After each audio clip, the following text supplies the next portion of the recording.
560 The Answer online at 560theanswer.com, on the AM 560 mobile app, on your Alexa-powered smart speaker, and on TuneIn, iHeart, and on Odyssey. This is Chicago's Morning Answer with Dan Proft and Amy Jacobson on AM 560 The Answer.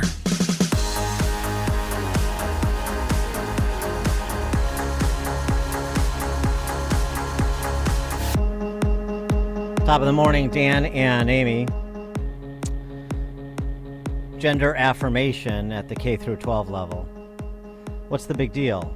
Letting kids use the pronouns of their choice, the personas of their choice, receive medical interventions consistent with who they say they are. Well, listen to one story. Portia Mosley is this girl's name. She testified before the North Carolina State Senate recently, and her experience with gender affirmation all the way through. My name is Portia Mosley. I was a 15-year-old girl when the trans community found me. Already diagnosed with multiple mental illnesses, including anorexia, a body dysmorphic disorder, and borderline personality disorder, a trauma disorder, I was easy to manipulate and convince that I had been born in the wrong body. I was told that this was the reason for all of my mental and emotional distress. I was told that changing my gender would cure me. As an impressionable and mentally ill child, I fully believed this. I also believed that my sexual assault, which happened at age 14, only happened to girls. I wanted to transition to be safe, and I was allowed to make permanent changes to my health due to these beliefs. Beginning at 17, high doses of testosterone were injected into my anorexic body. This was done by a pediatrician in the same hospital where I was seeing a nutritionist for my severe malnutritionist and regularly receiving stitches for cutting and other self-harming behavior. What I don't understand is why they never offered me counseling to help me with the depression, the trauma, the personality disorder, or my ongoing self-harm.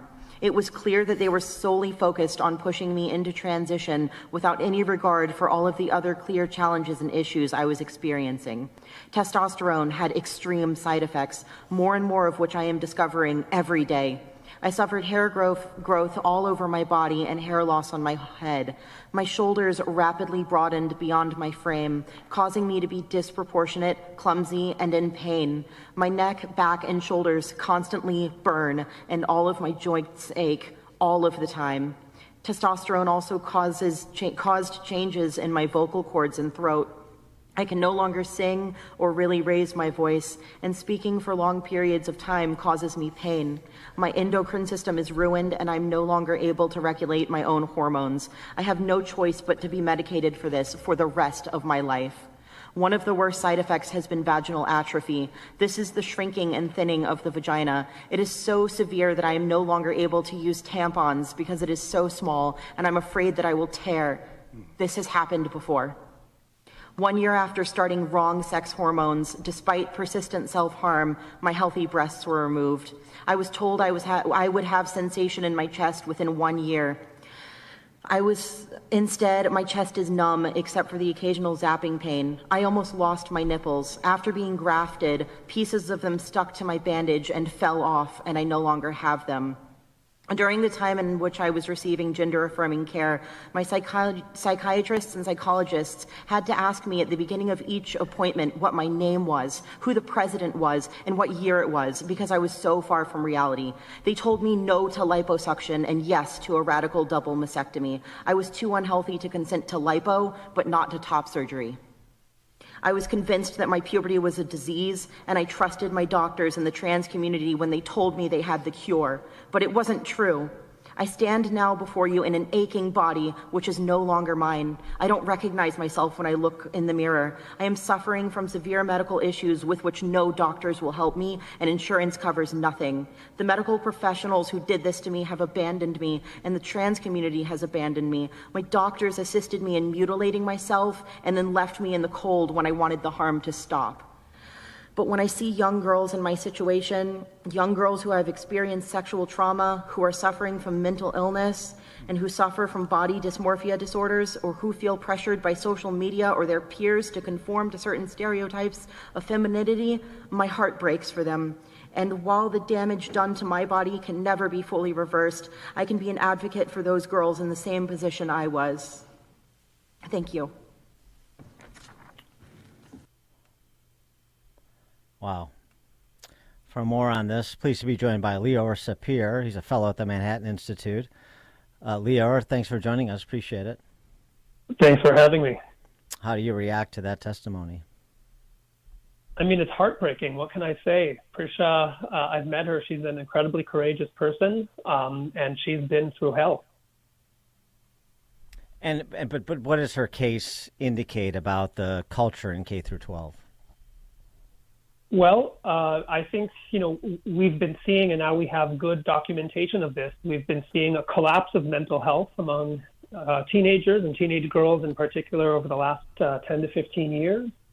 And at the same time, and not coincidentally, we've seen the rise of a movement that, that tells young girls, vulnerable, impressionable young girls, that if they're experiencing mental distress, if they feel socially awkward, if they don't like their bodies, and what 12-year-old, 13-year-old girl likes her body, especially when she starts going through puberty and she's starting to get looks and be judged by other people, that those are all signs that she may have been born in the wrong body. And we've seen enormous increases in the rates of adolescent females identifying as transgender and seeking to escape their bodies with powerful drugs and irreversible surgery. No young lady wants to get her period, and when it's that time, at people, I just recall from going through it, people are like, I wish I was a guy because I wouldn't have to go through this. I wish I was a boy. And so now they're taking that, but taking that to the next level. Are they doing this to push their political agenda, or are they doing it because you can make, this is going to be $1 billion business soon, if not already? So it's a little complicated because I think at the ground level where these young teenagers, and especially girls, and I don't mean to suggest that it's all girls, but these young teenagers are, they spend a lot of their time online, and they are targeted, frankly, by activists online. So I don't think that the recruitment, the persuasion that's being done to people like Prisha is necessarily motivated by money. But the profit motive absolutely comes in here once these girls cross the threshold from social transition into medical transition. And then, yes, we have preliminary data showing that this is a multi-billion-dollar industry and very fast-growing industry at that. There's a case you're involved with that's winding its way through the courts that could have real implications for parents' rights here. Can you give us some color on that case and what you hope the outcome will provide? Sure. So the case is called Foote versus the Ludlow School Committee. It comes out of Massachusetts, and it involves parents who are suing their school district for performing a secret gender transition, social transition, behind their backs and against their explicit request not to have that done to their kids. The children were 11 and 12 at the time that the incidents happened. I think the 11-year-old was the girl, the 12-year-old was the boy. And again, the parents, made an explicit request to the school not to perform these secret transitions behind their backs. And the school went ahead and did it anyway. I think the counselor there was leading the charge. The school, in these types of situations, the teachers and the school counselors who do these secret gender transitions, usually they make a number of claims. One of them is that it's no big deal. Using a child's preferred name and pronouns is nothing more than just a show of respect, an act of compassion. Everything kind of comes down to just be kind. And we know based on the medical literature, and this starts to get into the brief that we filed in this case, that is just simply not the case. So I think that a lot of the school personnel who are doing these things are doing it out of noble motives. I want to be clear about that. I don't think that they're, that they have any nefarious motives behind this, but they are wrong. We know that bad things can happen from good intentions. So that's one motive, is that they just think that it's the kind thing to do. But usually when pressed about it, they'll say things like, well, kids who identify as trans experience very high rates of victimization and abuse, even by their own parents. And so we want to make sure that if we disclose this information to parents, it's not going to be used to abuse the child. And so therefore, we're going to only disclose it if the child agrees. Now, of course, some kids who identify as trans do experience emotional abuse at home, maybe even physical abuse, but we have no data showing that the vast majority do, or that this is typical, or that this is a pattern. And what we do know, again, based on research, is that in the vast majority of these cases, socially transitioning the child dramatically increases the likelihood that what would otherwise prove to be a passing phase of confusion or distress will really settle and become a more permanent mindset, or an identity, as the word is today, and will give rise to medicalization like the kind that we saw in Prisha.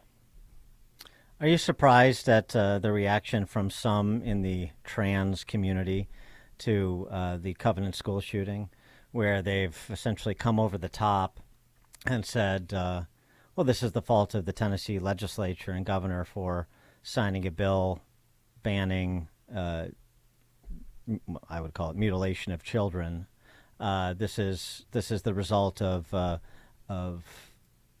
forces in America that will not recognize pronouns and don't quote unquote see trans people and so forth. I mean, rather than looking at the incidence of trans people in distress and trans people over the last several years committing horrible crimes, they come over the top and say this is all the result of not complying with the wishes of trans people. Yes. So, look, I don't want to speculate as to the motives of the shooter in this horrible incident. I think it's premature. We need to wait for the investigation to happen. It may or may not have anything to do with the person being trans-identified. It may or may not have anything to do with the laws being passed around the country. I think it's a little premature for us to speculate, but look, I mean, here's what I would say. Over the last couple of years, and especially over the last few months, we have seen a very troubling increase in the rhetoric about, as they like to call it, trans genocide. And what they mean by that is that denying drugs and surgeries, like the kind that Prisha got, to minors, to young kids. And keep in mind, we have peer-reviewed medical journals openly claiming that girls as young as 12 are getting double mastectomies. So the claim is that by limiting or banning access to these drugs and surgeries, that is akin to a form of violent genocide, no different from actually killing people. And this narrative is spouted at the highest levels, both in terms of elected representatives. We saw, for example, just the other day, Lieutenant Governor of Minnesota had her picture taken with the writing "Protect Trans Kids" and a picture of a knife. And we've seen flags and shirts of people saying, protect trans kids with pictures of guns. So these are very clear insinuations that, if legislators pass these bills, we have no choice but to take up arms and defend ourselves against an actual act of genocide. But we've also seen this rhetoric come from places we should expect better from.